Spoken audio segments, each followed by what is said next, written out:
हौसले बुलंद हो तो कामयाबी को कोई रोक नहीं सकता. गुड इव्हनिंग वॉरियर्स आणि सर्व भावी अधिकारी. वॉरियर ऑफिसर या आपल्या एज्युकेशनल चॅनलवर मी सुप्रिया आपणा सर्वांचं मनपूर्वक स्वागत करते. जे विद्यार्थी एम-पी-एस-सीची तयारी करत आहेत किंवा एम-पी-एस-सीची तयारी करण्याचा विचार करत आहेत, त्यांनी या प्रवासाकडे येण्यापूर्वी एम-पी-एस-सीसाठी काही अतिशय महत्त्वाच्या गोष्टी ज्या तुमच्याकडे असायला हव्यात, त्यांच्याबद्दलची माहिती करून घेणं हे अतिशय आवश्यक आहे आणि त्याच्याबद्दलच आज मी बोलणार आहे. आज ज्या 3 गोष्टी मी तुम्हाला सांगणार आहे, या तीनही गोष्टी मला असं वाटतं, की समान म्हणजे इक्वली त्या इम्पोर्टंट आहेत, इक्वली त्या महत्त्वाच्या आहेत. त्याच्यापैकी आपण असं नाही म्हणू शकत, की ही गोष्ट जास्त महत्त्वाची आहे. कारण या तीनही गोष्टी जर तुमच्याकडे असतील, तर तुम्हाला एम-पी-एस-सी पास होण्यापासून किंवा एम-पी-एस-सी थ्रू एखादी पोस्ट मिळवण्यापासून कोणीसुद्धा अडवू शकत नाही. आणि बऱ्याचदा आपल्याला हे माहितीच नसतं आणि त्याच्यामुळेच या प्रवासाला आपली सुरुवातच चुकीची होते आणि मग परत आपण 5-6 वर्ष याच्यामध्ये घालवतो आणि शेवटी यश नाहीच मिळालं, तर मग आपण एम-पी-एस-सीला दोष देऊन रिकामे होतो. तर हे सगळं होऊ नये म्हणून एक पॉझिटिव्ह सुरुवात तुमच्या अभ्यासाची व्हावी, म्हणून आजचा व्हिडिओ मी तुमच्यासाठी घेऊन आलेले आहे. सगळ्यात महत्त्वाची गोष्ट म्हणजे असं तुम्ही बऱ्याचदा ऐकलं असेल, की यशाला शॉर्टकट नसतो. तसंच एम-पी-एस-सीला सुद्धा शॉर्टकट नसतो. हां, तुमच्या अभ्यासाच्या मेथडमध्ये ज्या अभ्यासाचे काही टेक्निक्स आहेत, जे काही सब्जेक्ट आहेत, त्याच्यामध्ये तुम्ही शॉर्ट मेथड्स वापरू शकता.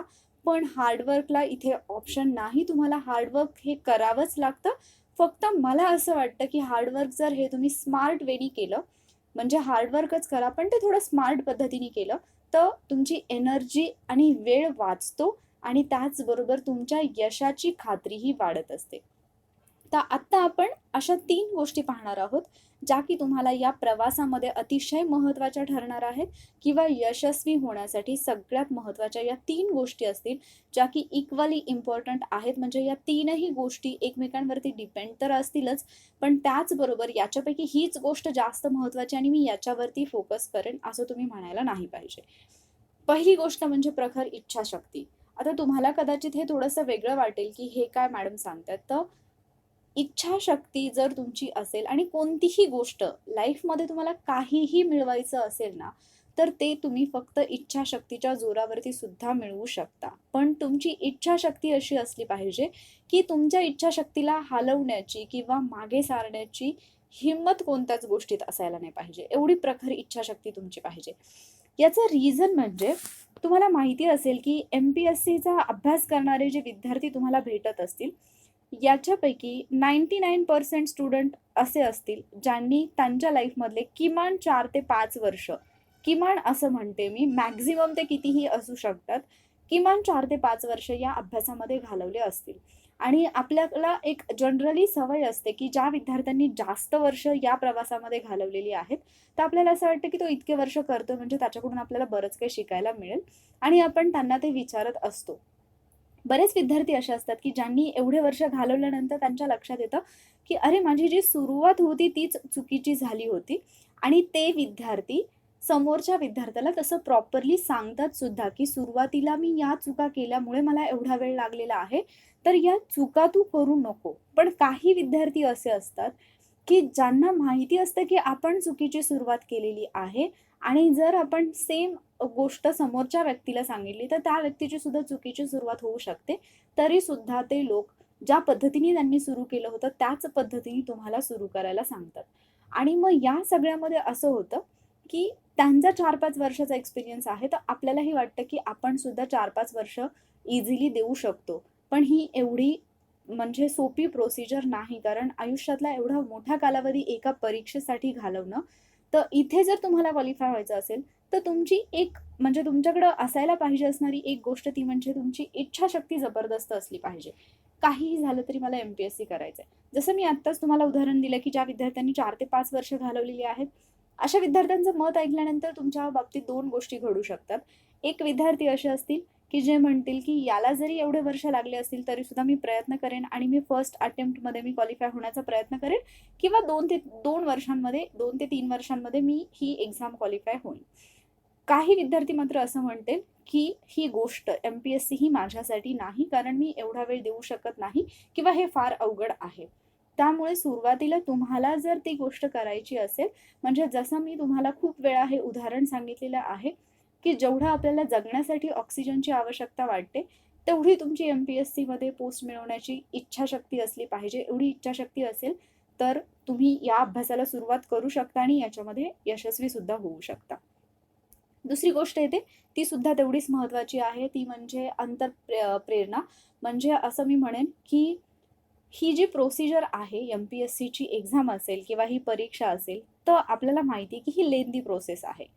म्हणजे जरी समजा तुम्ही सुरुवात जरी केलीत, तरीसुद्धा तुमच्या हातामध्ये पोस्ट येण्यासाठी काही कालावधी जावा लागतो.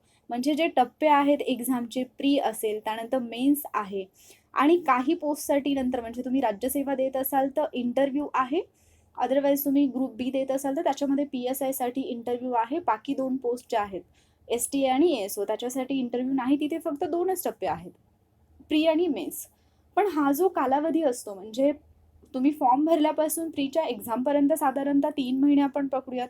त्यानंतर मेन्ससाठी साधारणतः 3 महिने असतील. तुमचा रिझल्ट, इंटरव्ह्यू या सगळ्या गोष्टींमध्ये परत एक 2-3 महिन्यांचा गॅप सरळ जातो. याच्यापेक्षा कधी-कधी हा कालावधी कमी जास्त असू शकतो, हे मी तुम्हाला अप्रॉक्सिमेटली सांगते. तर एवढ्या कालावधीसाठी म्हणजे जवळपास आपण सर्वसाधारणपणे जर तुम्ही ही प्रोसिजर पाहिली, तर या प्रोसिजरसाठी तुम्हाला कमीत कमी 1 ते 1.5 वर्ष तरी तुम्हाला लागतं, एखादी पोस्ट मिळवायची असेल तर. 1 ते 1.5 वर्ष सातत्याने एकच गोष्ट करत राहणं, म्हणजे तुमचा जो अभ्यास आहे त्याच्यावरती तुम्ही सातत्याने याच्यावरती फोकस करणं, ही कोणासाठीही ही गोष्ट थोडीशी कठीणच असेल. कारण एखादी गोष्ट परत-परत करणं म्हटल्यानंतर काही कालावधीनंतर आपल्याला त्याच्यामध्ये कंटाळा यायला लागतो. आणि अशा वेळेला तुम्हाला सगळ्यात जास्त गरज असते ती म्हणजे मोटिव्हेशनची, ज्याला आपण प्रेरणा असं म्हणतो. आणि मग हे मोटिव्हेशन आपण कुठे शोधतो? तर आपल्या आजूबाजूला शोधतो आपण. YouTubeवरचे व्हिडिओज असतील किंवा एखादी यशस्वी व्यक्ती असेल, तिची मुलाखत असेल, तर याच्यामध्ये आपण हे मोटिव्हेशन शोधत असतो.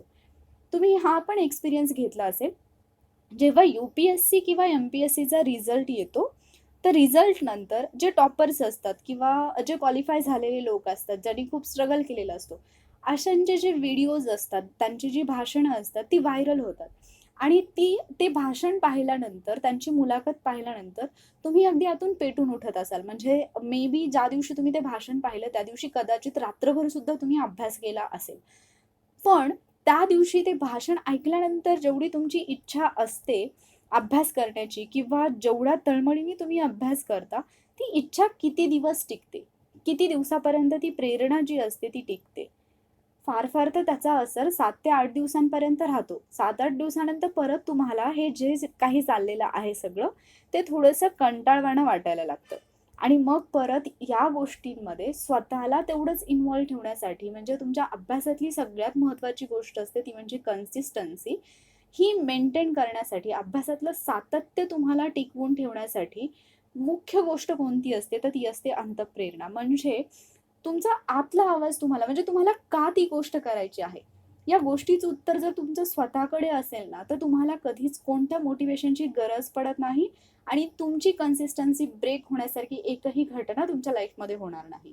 म्हणजे ज्या विद्यार्थ्यांनी स्वतः स्ट्रगल केलेला आहे, त्या विद्यार्थ्यांना हे माहिती असतं, की माझी ही परिस्थिती आहे, ह्या परिस्थितीमधून मला बाहेर यायचं आहे आणि म्हणून मला हे करायचंय आणि त्यामुळे त्या विद्यार्थ्यांचा तो आतला आवाज असतो आणि म्हणून ते त्यांच्या अभ्यासामध्ये सातत्य ठेवू शकतात.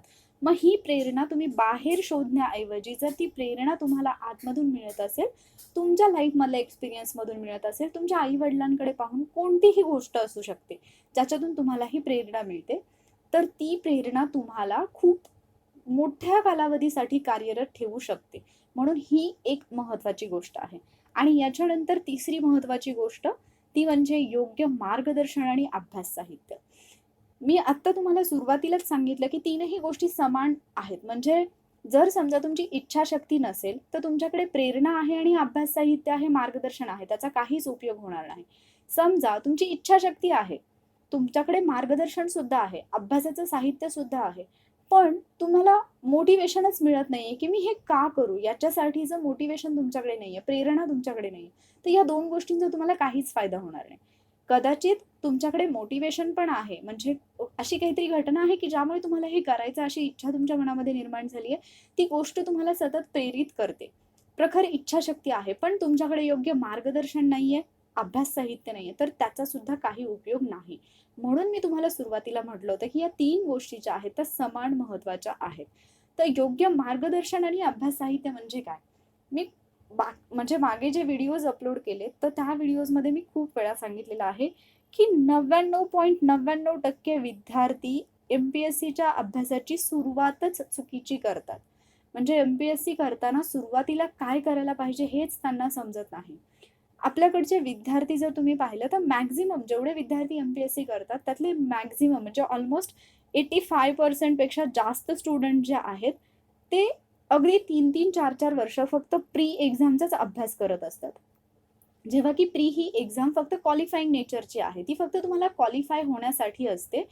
तुमचा जो मेन स्कोर असतो किंवा तुमची जी खरी स्पर्धा असते, जी एक्झाम तुम्हाला पोस्ट मिळवून देते, ती एक्झाम असते मेन्सची. पण आपल्याकडची मुलं काय करतात, तर प्रीच्या अभ्यासालाच फोकस करून 4-4, 5-5 वर्ष अभ्यास करत असतात.